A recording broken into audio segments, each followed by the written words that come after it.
সব সময় আল্লাহর জিকির তার জবানের ভিতরে লাগাই থাকতো।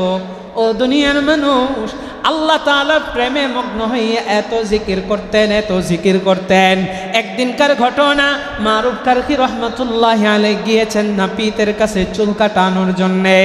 ওই নাপিতের দোকানে যাওয়ার পর নাপিত বেচারা যখন তার মুছটাকে কাটার জন্য কেসিটা মুছের ভিতরে নিয়েছে, মারুফ কারখী রহমাতুল্লাহি আলাইহি দুই ঠোঁটটাকে নাড়াচাড়া করে করে আল্লাহর জিকির করে, আল্লাহ আল্লাহ বলে। আল্লাহ আল্লাহ বললে তো তার ঠোঁটটা কিন্তু লড়তেছে, নাপিতের মুছটা কাটতে তার কষ্ট হয়ে গেছে। নাপিত বেচারা ডাক দিয়া বলে, হযরত, একটুকের জন্য কি আপনার ঠোঁটটা বন্ধ করা যায় না?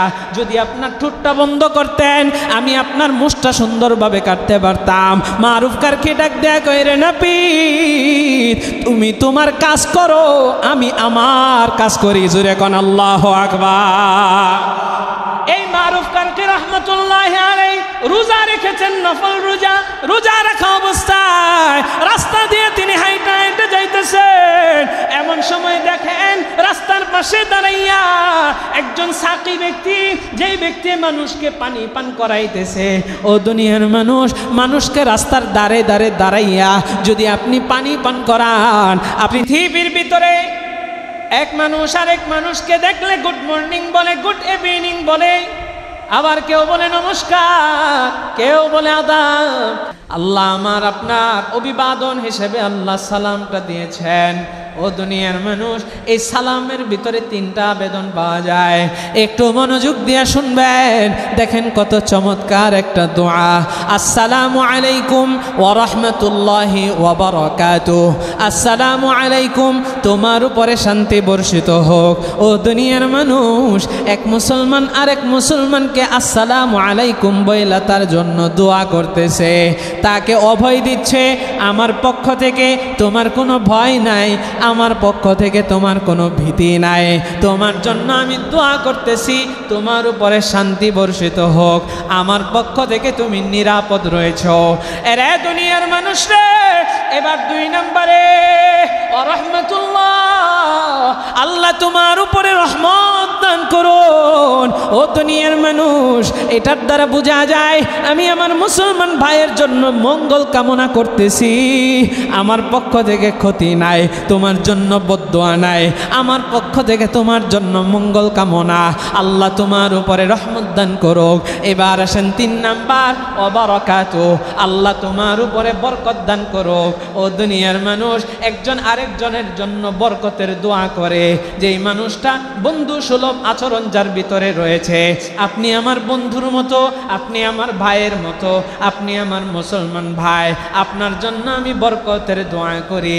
সালামের ভিতরে 3টা আবেদন, এত বড় নিয়ামত। এই সালাম আমার আল্লাহ তাআলার একটা পবিত্র নাম, আর এই সালামটা আমার আল্লাহ দুনিয়াবাসী অর্থাৎ মুসলমানদের জন্য আল্লাহ তাআলা অভিবাদন হিসাবে দুনিয়াতে আপনাকে আমাকে দান করেছে। কত সুন্দর দোয়া আপনার আমার জন্য, বুঝি না? এই জন্য সালামের অপব্যবহারও করে, সালামটা ভালো মতো দিতেও পারে না, দিয়েও না অনেক। সম্মানিত হাজিরিন, তাইলে মুসলমানদের পারস্পরিক সালাম এটা একটা সামাজিক শিষ্টাচারের ভিতরে পড়ে। এক মুসলমান আরেক মুসলমানের উপরে সালাম দেওয়া নেওয়া এটা হক।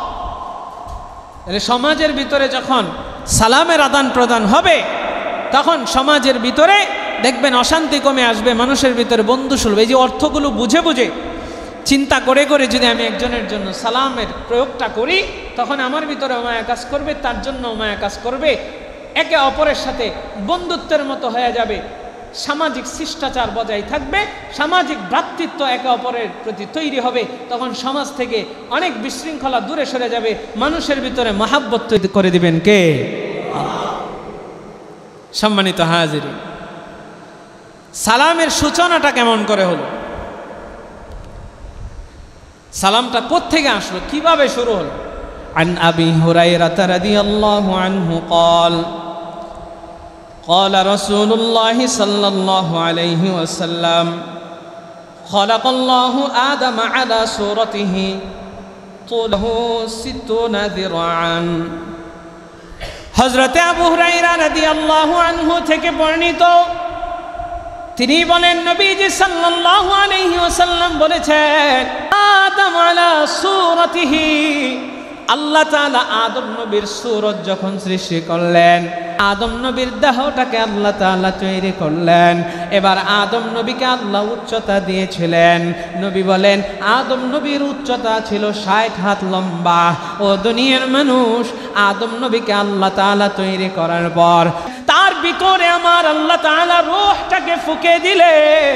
এবার আল্লাহ তাআলা আদম নবীকে ডাক দিয়ে বলে, ও আদম, ইযহাব ফাসাল্লিম আলা উলাইকা নাফারাতি মিনাল মালাইকাতি জুলুস। ওই যে দেখো জান্নাতের ভিতরে বাসস্থান দিয়েছেন আদমকে। আদমকে বলে, ওই যে যাও ফেরেশতাদের যেই দলটাকে বসা অবস্থায় দেখতেছো, ওই দলের সামনে যাইয়া তাদেরকে ফাসাল্লিম, সালাম দাও। এরে দুনিয়ার মানুষ রে, এবার আমার আল্লাহ তাআলা আদম নবীকে জানাইয়া দেয়, আদম রে, ফেরেশতাদেরকে সালাম দেওয়ার পর তুমি তাদের থেকে উত্তরটা শুনবা, আর উত্তরটা খুব মনোযোগ দিয়ে শুনবা। উত্তরটা শুই না তুমি মুখস্থ করে ফেলবা, কারণ দুনিয়ার ভিতরে তোমার যত সন্তান আসবে সমস্ত সন্তানের অভিবাদন হবে সালাম। আদম নবী এবার ফেরেশতাদের সামনে গেলেন, যাইয়া ফেরেশতা দেখে মজলিসের ভিতরে অনেকগুলো ফেরেশতা বসে আছে। এবার ফেরেশতাদেরকে তিনি সালাম দিলেন, আসসালামু আলাইকুম। ফেরেশতাদেরকে কতটুক বললেন? আসসালামু আলাইকুম, এতটুক বললেন। ফেরেশতারা সালামের জবাব দিলেন, ওয়া আলাইকুমুস সালাম ওয়া রাহমাতুল্লাহ। জোরে কন্না সুবহানাল্লাহ। ফেরেশতারা একটা শব্দ কমায় কইছে না বাড়ায় কইছে? আদম নবী সালাম দিলেন আসসালামু আলাইকুম, ফেরেশতারা একটা শব্দ বাড়ায় দিলেন, ওয়া আলাইকুম আসসালাম ওয়া রাহমাতুল্লাহ। আদম নবী খুব ভালোভাবে শুনলেন। এই যে আদম নবী আর ফেরেশতাদের পক্ষ থেকে সালামের আদান প্রদান হলো, সালামের সূচনা হলো। এবার আসেন, সালামের একটা শব্দ বাড়াইয়া দিছে, এটার দ্বারা নবীজি সাল্লাল্লাহু আলাইহি ওয়াসাল্লাম আমাদেরকে জানাই দিয়েছেন আল্লাহ তাআলার পক্ষ থেকে একটা ঘোষণা। সেটা হলো, কেউ যদি তোমাকে অভিবাদন জানায় তাইলে তুমি তা অপেক্ষা উত্তম প্রত্যাভিবাদন করো, অথবা তার সমান সমান করো। সেই সম্পর্কেও আল্লাহ কোরআনে হাকিমের ভিতরে বলেন, وَإِذَا حُيِّيتُمْ بِتَحِيَّةٍ فَحَيُّوا بِأَحْسَنَ مِنْهَا أَوْ رُدُّوهَا إِنَّ اللَّهَ كَانَ عَلَى كُلِّ شَيْءٍ حَسِيبًا। আমার আল্লাহ তাআলা বলেন, যদি তোমাদেরকে কেউ অভিবাদন জানায় তাইলে তোমরা তা অপেক্ষা উত্তম প্রত্যাভিবাদন জানাও। যদি মনে চায় তুমি তা অপেক্ষা উত্তম সম্মান তারে জানাও। কেউ তোমারে সম্মান দিল, তুমি তা অপেক্ষা উত্তম সম্মান জানাও।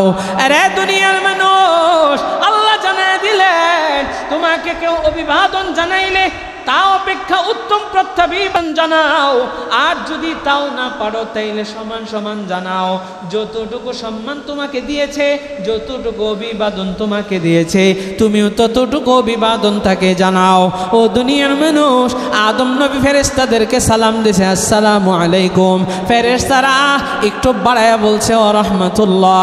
এই জন্য নবী বলেন সালামের আদব হচ্ছে, কেউ যদি তোমারে সালাম দেয় তাইলে তুমি তা অপেক্ষা উত্তম তারে প্রত্যাবিধান জানাও। তোমাকে সালাম দিছে আসসালামু আলাইকুম, তুমি বলো আলাইকুম আসসালাম ওয়া রাহমাতুল্লাহ। তোমারে সালাম দিছে আসসালামু আলাইকুম ওয়া রাহমাতুল্লাহ, তুমি তা অপেক্ষা উত্তম প্রত্যাবিধান দাও, ওয়া আলাইকুম আসসালাম ওয়া রাহমাতুল্লাহি ওয়া বারাকাতুহু। ও দুনিয়ার মানুষ, কেউ যদি একটু একটু বাড়ায় দেয়, দেখেন কত চমৎকার হাদিস।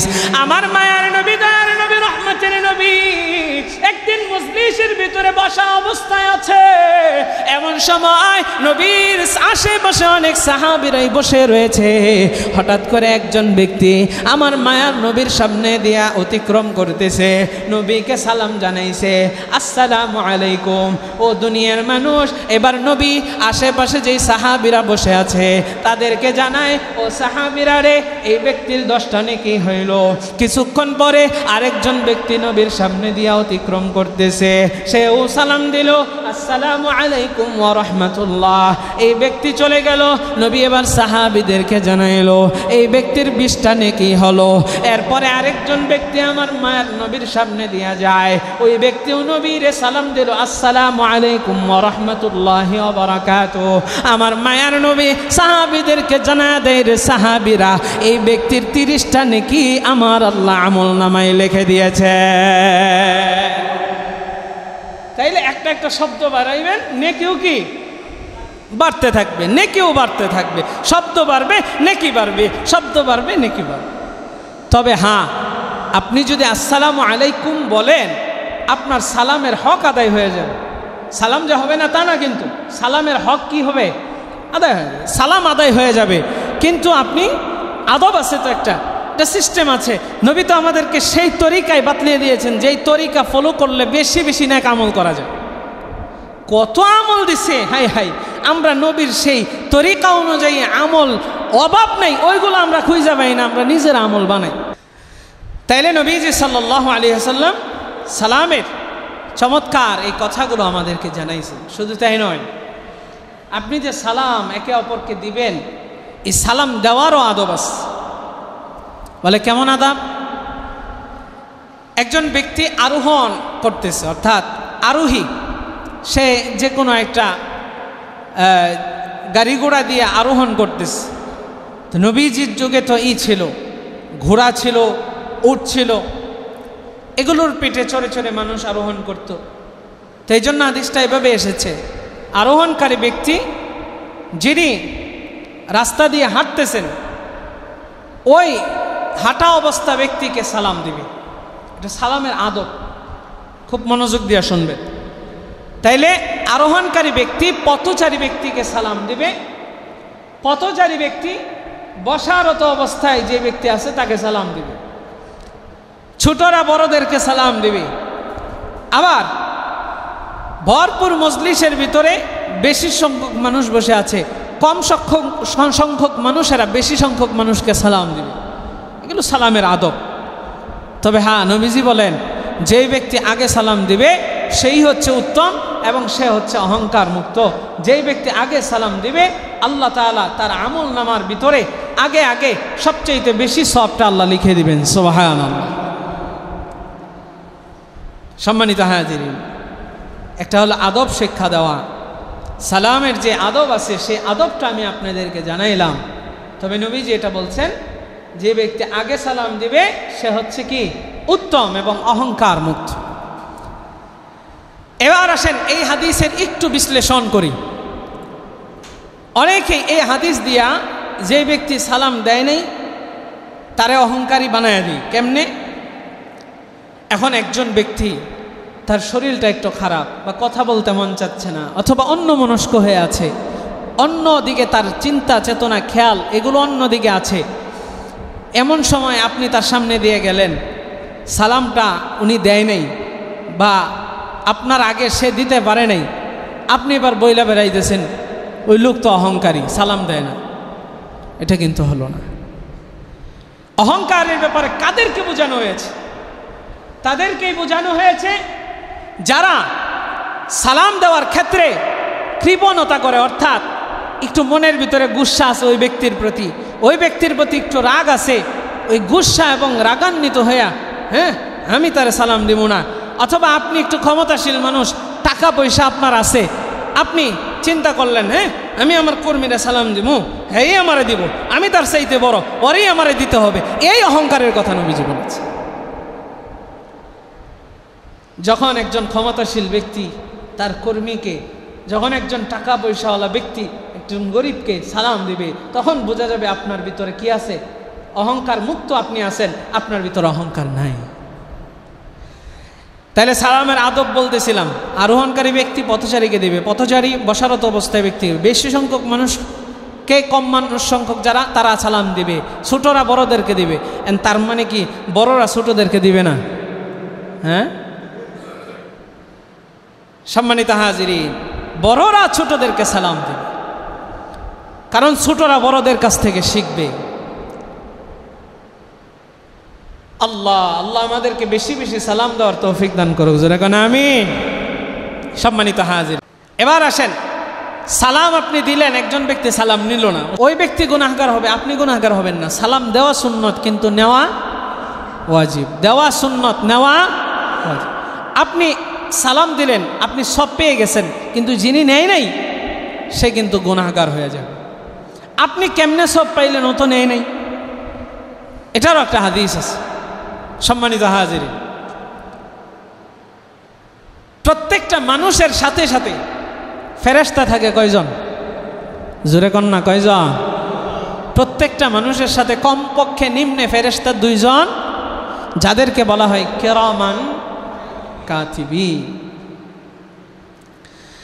এই কিরামান কাতিবিন অর্থাৎ সম্মানিত লেখকদ্বয়। কিরামান মানে সম্মানিত, আর কাতিবিন মানে লেখকদ্বয়। তাহলে সম্মানিত লেখকদ্বয়। আমরা সমাজের ভিতরে একটা প্রচলন ঘটায় ফেলছি। কি প্রচলন? বলে একজনের নাম কিরামান, আরেকজনের নাম কাতিবিন। এরকম মানুষ আছে না? ফেরেশতাদের নাম বানায় ফেলছে।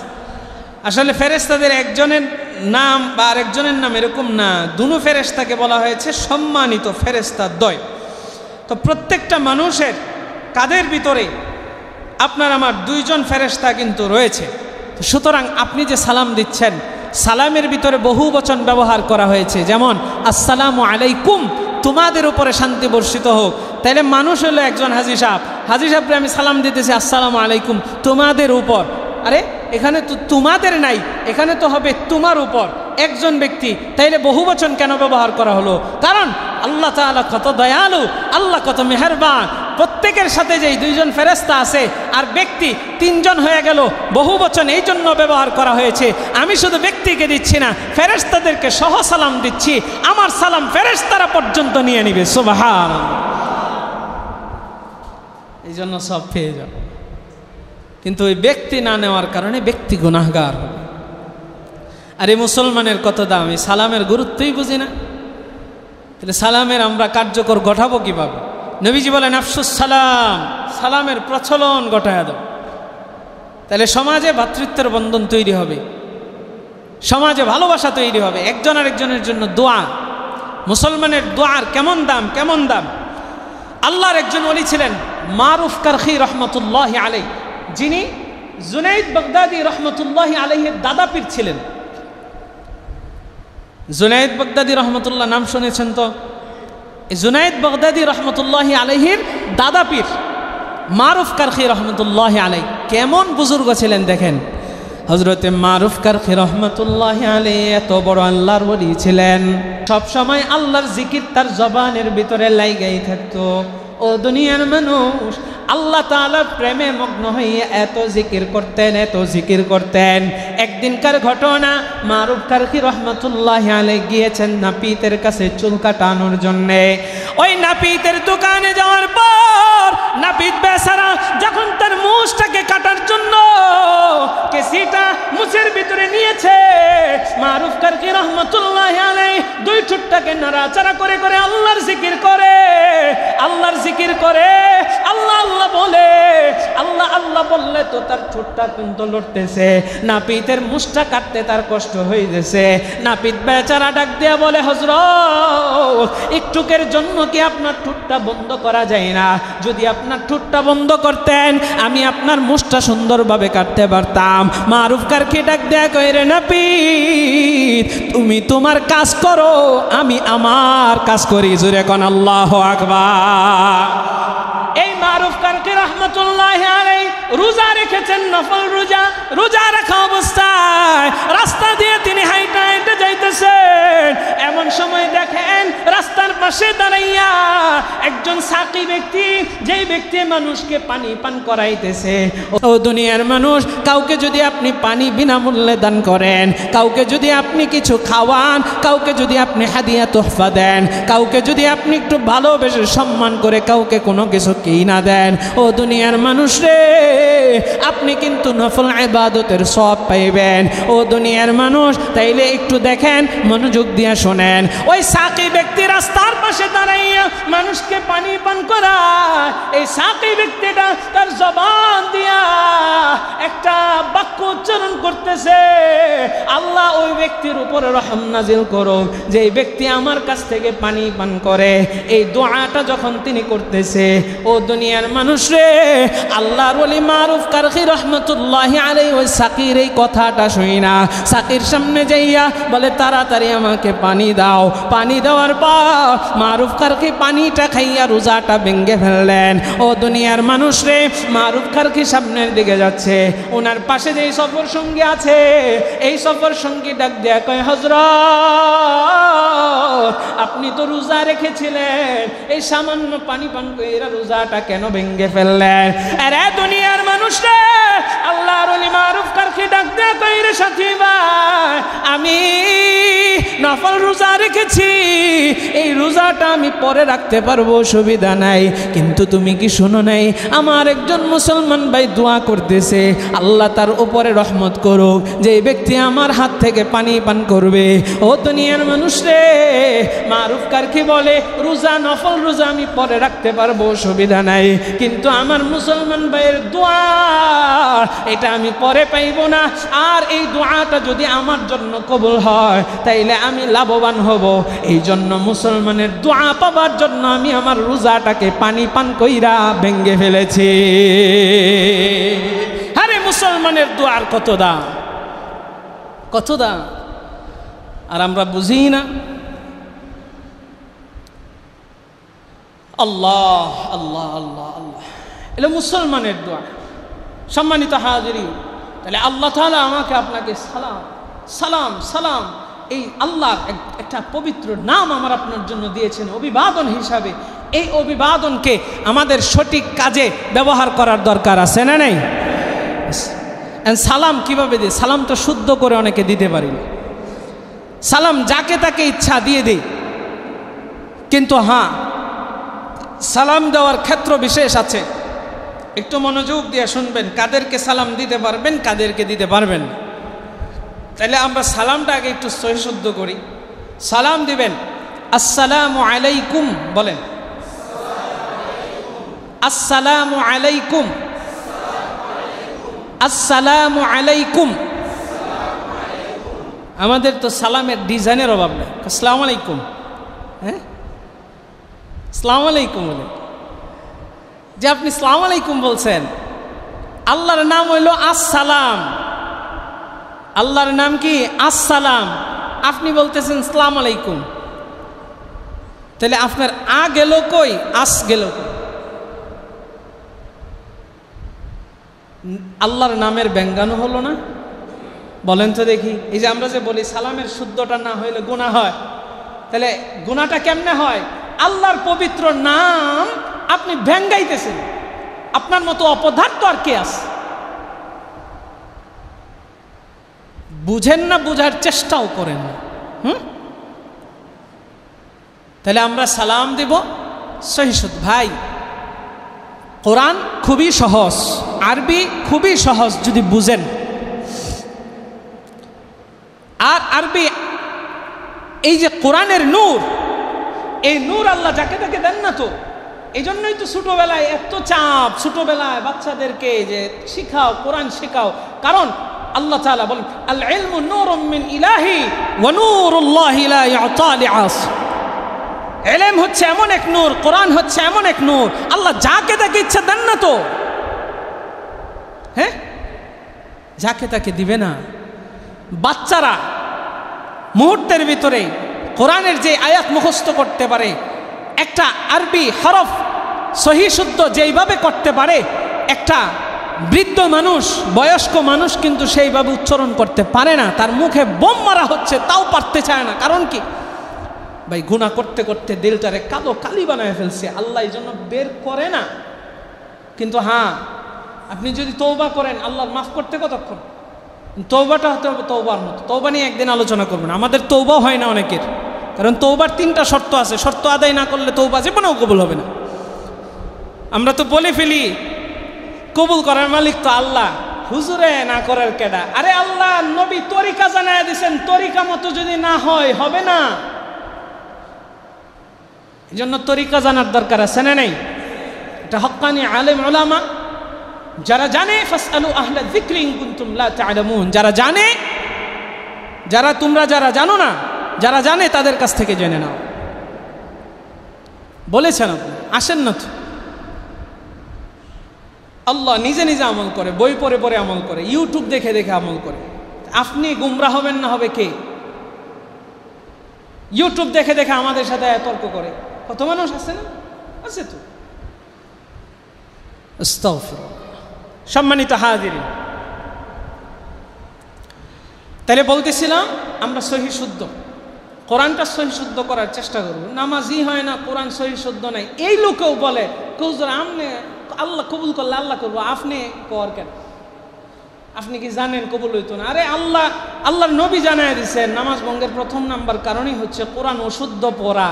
কোরআনে যদি লাহনে খফি হয় তাহলে কোরআন, লাহনে জলি হয় তাহলে কোরআন, এই কোরআন তিলাওয়াতের পিছনে নামাজও হবে না, এরকম বলে দিচ্ছেন। আমরা জানাইলে বলে আপনি বলার কি? আশ্চর্য কথা। তাহলে আমাদের আরবি যে কোনো বিষয়, যে কোনো একটা দোয়া সহি শুদ্ধ করার চেষ্টা করবেন তো ইনশাআল্লাহ। তাহলে আজকে কি করতেছি? আসসালামু আলাইকুম, এই সালামটা আমরা দিব, হামজাটাকে ভালো মতো উচ্চারণ করব, হামজা যায় সিনকে ধরবে, আসসালামু আলাইকুম এইভাবে সালাম দেব। ঠিক আছে তো ইনশাআল্লাহ? ইনশাআল্লাহ। এবার আসেন কাকে সালাম দেওয়া যায়? কোনো বিধর্মীকে সালাম দেওয়া যায়? জোরে কন। কোনো বিধর্মীকে সালাম দেওয়া কি নাই? অনেকের মনে এই প্রশ্নটা হয়তো বা ছিল, কারণ আমাদের সাথে অনেকের চলাফেরা আছে। যেমন আমি নিজে ব্যক্তিগত বলি, আমারে অনেক হিন্দু ভাইয়েরা মহব্বত করে, বাস্তব। এমনকি অনেক হিন্দু ভাইয়েরা আমাকে এটাও জানায় যে হুজুর আমি আপনার বয়ান শুনি। নরসন্দী আমি এক জায়গায় জুম্মা পড়াইতাম, ওখানে হিন্দুদের একটা মহল্লাই ছিল।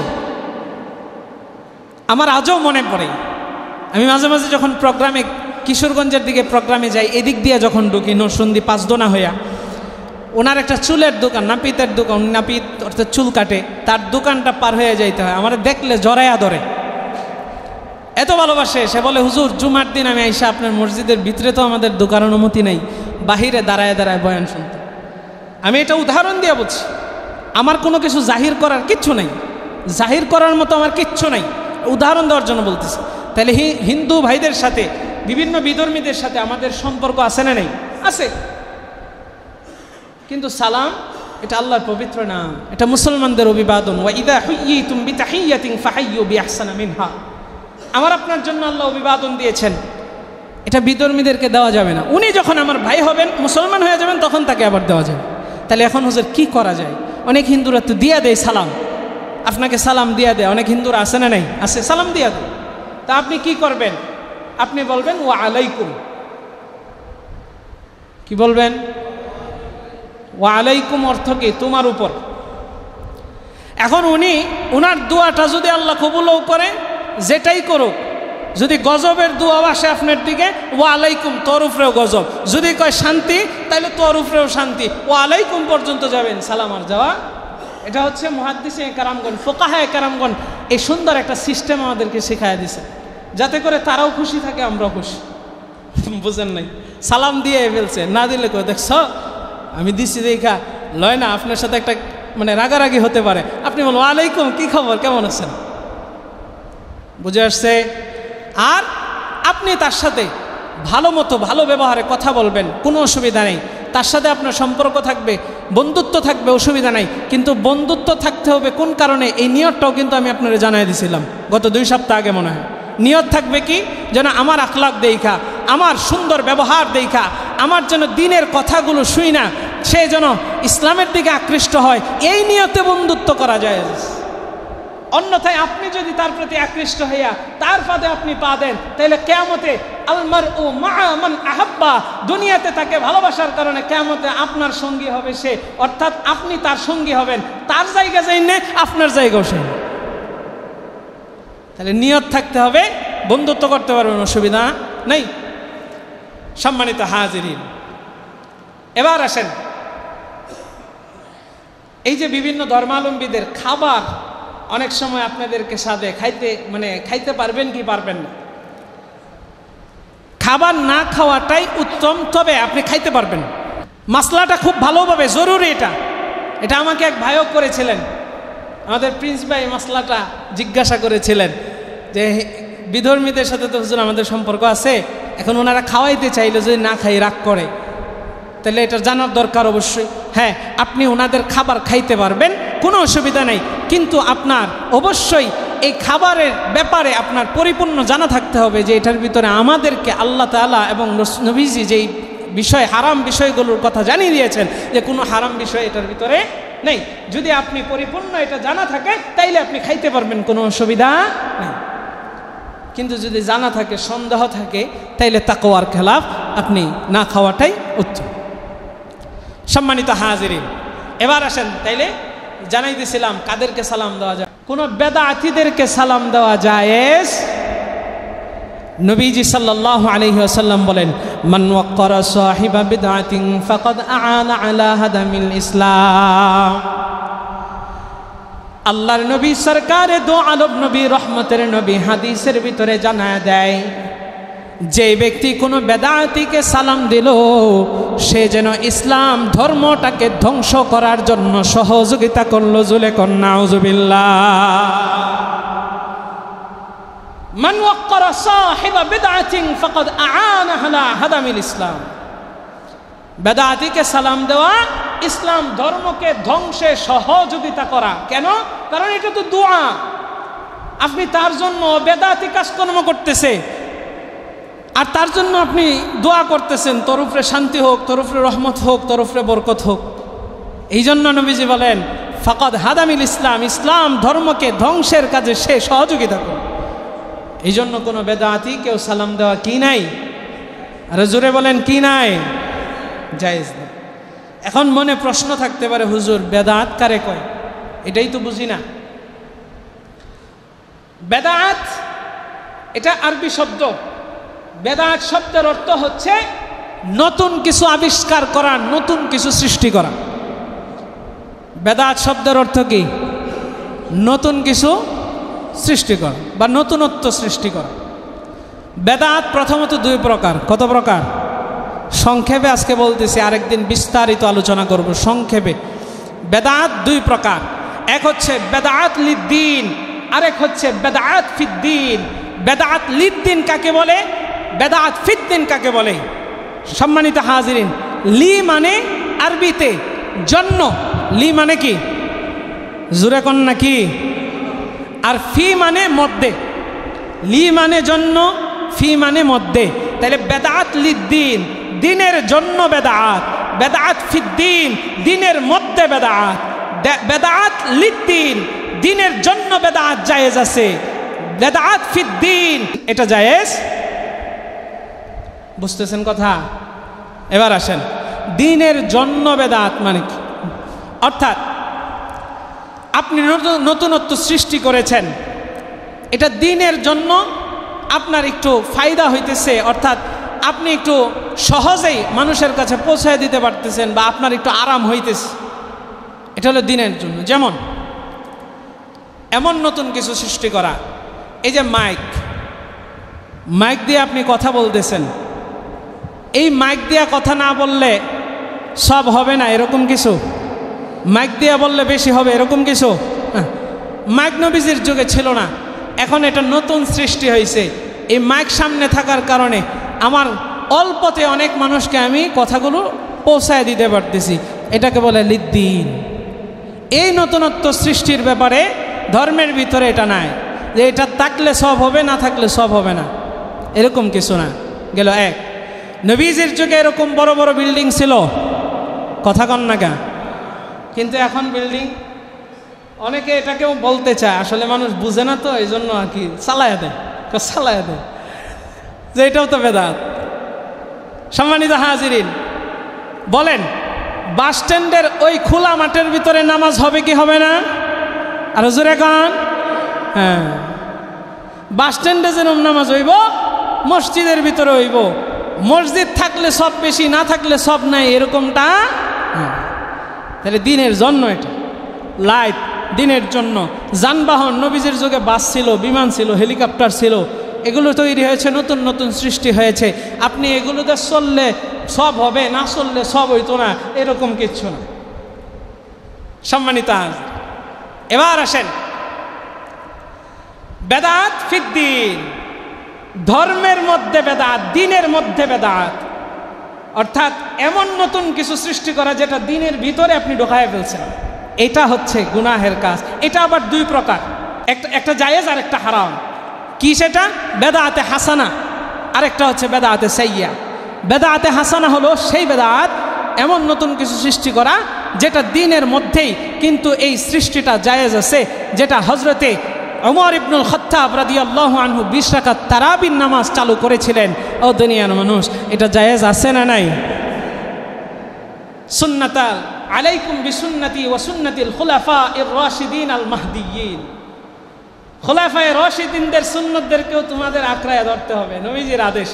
তাহলে খুলাফায়ে রাশিদিন তারা দিনের ভিতরে ইবাদত ঢুকাইছে, এই ইবাদতটা নবীজি বলে দিয়ে গেছেন, আমার খুলাফায়ে রাশিদিনরা, আমার সাহাবীদের সুন্নত তোমাদের জন্য সুন্নত, তো সুতরাং তোমরা এটা পালন করো। এই জন্য এটা বেদাতে হাসানা জায়েজ আছে, কিন্তু বেদাতে সাইয়্যা এটা হারাম, এটা জায়েজ নাই।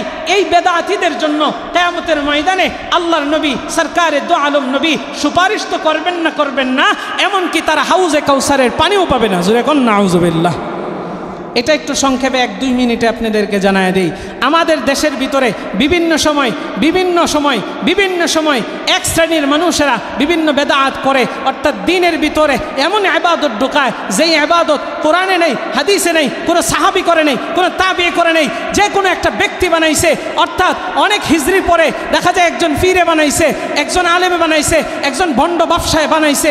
এরকম মানুষ যেই ব্যক্তি দিনের ভিতরে কোনো ইবাদত ঢোকাইবে সেটাকে বেদাত সাইয়্যা বলা হয়, আর ওই বেদাত হারাম।